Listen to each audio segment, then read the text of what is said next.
Beberapa saat kemudian, Andrea kembali ke kamar mamanya.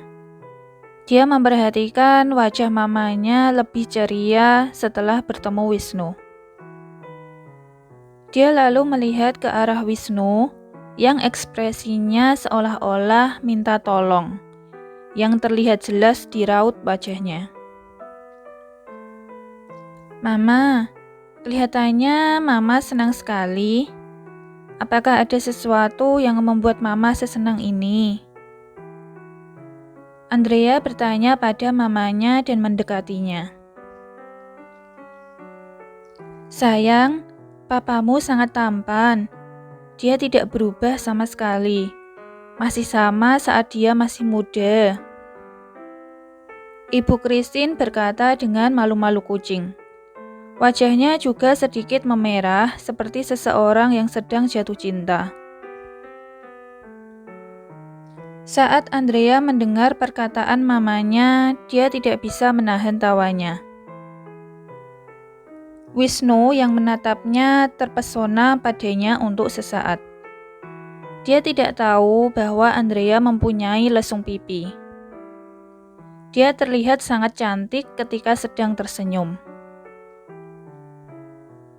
"Sungguh, aku yakin Papa pasti sangat tampan." Andrea menepuk lembut bahu mamanya. Saat Wisnu mendengarnya, hatinya berdebar dan dia sedikit malu.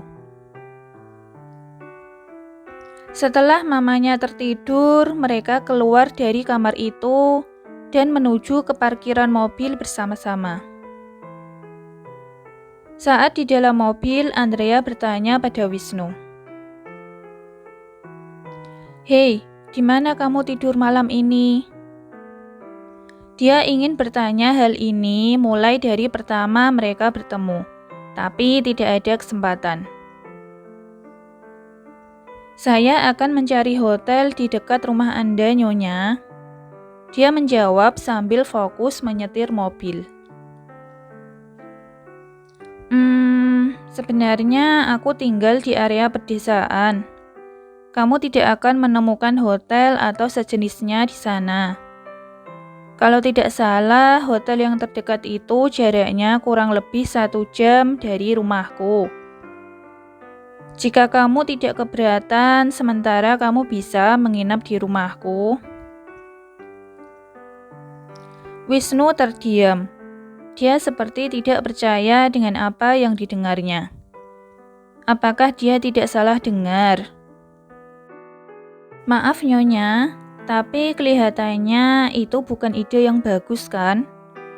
Jika orang-orang melihat kita bersama, apa yang akan dipikirkan mereka?" Wisnu mencoba berpikir rasional. "Tidak masalah, toh keluargaku selalu jadi bahan bulian sejak dulu. Jadi aku tidak akan menggubris perkataan mereka. Tapi jika kamu ingin menginap di hotel juga terserah. Tapi ingat, besok kamu harus menjemputku pagi-pagi sekali. Dan juga ini sudah hampir jam 2 pagi. Tapi Tuan Muda, aku tidak akan memberitahunya. Kami bukan pasangan sungguhan. Kami hanya menikah untuk kepentingan masing-masing." Andrea memotong perkataan Wisnu sebelum ia menyelesaikannya. Ternyata ia sangat loyal pada tuan mudanya. "Dan juga kamu bilang padaku kan, kamu akan menjadi pelindung dan perisaiku. Jadi anggaplah ini adalah perintah dariku." Sebenarnya Andrea menyuruh Wisnu menginap di rumahnya karena dia takut sendirian di rumah. Sejak dia kecil, mamanya selalu bilang kalau papanya pulang. Dan dia juga sering melihat mamanya berbicara sendiri di dalam rumah. Jadi dia kadang-kadang membayangkan kalau papanya ada di rumah. "Iya, Nyonya. Sudah berapa kali kubilang panggil saja aku Andrea." "Iya, Andrea." Setelah menempuh perjalanan yang lama, akhirnya mereka pun tiba di rumah nenek Andrea. Rumah itu sangat kecil dan jalannya juga sangat ngepres untuk ukuran mobil Range Rover yang dikemudikannya. "Andrea, jadi kamu tinggal di sini?" Dia bertanya dengan wajah bingung. Dia berpikir istri dari tuan mudanya adalah perempuan dari kalangan menengah ke atas. Tapi faktanya justru tidak sesuai dengan ekspektasinya. "Iya, apakah kamu tidak nyaman?" "Aku tahu kamu pasti berpikir aku punya pekerjaan yang bagus. Tapi kenapa aku masih tinggal di rumah seperti ini? Gajiku adalah untuk biaya pengobatan ibu dan nenekku. Tapi yang terpenting adalah rumah ini sangat berarti bagi keluargaku." Dia berkata dengan senyuman di bibirnya. Andrea mulai membersihkan ruang tamu dan mengambil matras serta bantal dan selimut dari kamarnya untuk Wisnu tidur. "Kamu bisa tidur di sini malam ini. Besok pagi tolong bantu aku mencari rumah baru untuk keluargaku." Uang yang diberikan oleh suaminya berlebih, sehingga tidak semuanya untuk biaya operasi. Karena masih ada sisa yang cukup untuk mencari rumah baru yang sederhana untuk mama dan neneknya. "Baik, Andrea." "Oke." Kemudian Andrea masuk ke dalam kamarnya. Wisnu melihat sarung bantal dan juga selimut warna pink Hello Kitty dan kemudian dia tersenyum. Pagi harinya saat Andrea bangun tidur, dia mencium sesuatu yang harum dari dapur. Dia membuka pintu kamarnya dan melihat ke meja dapur. Di atas meja ada sarapan yang sudah dibuat oleh Wisnu untuknya, yaitu mie goreng.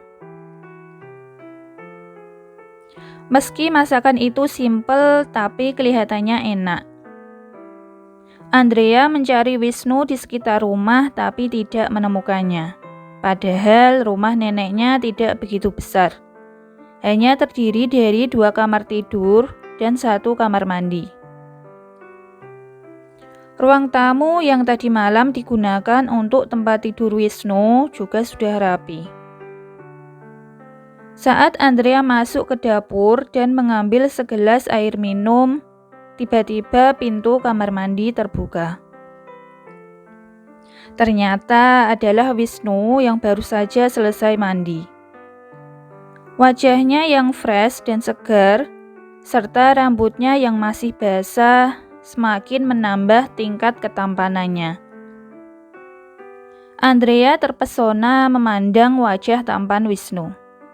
Dia tidak sadar menjatuhkan gelas air yang ada di tangannya.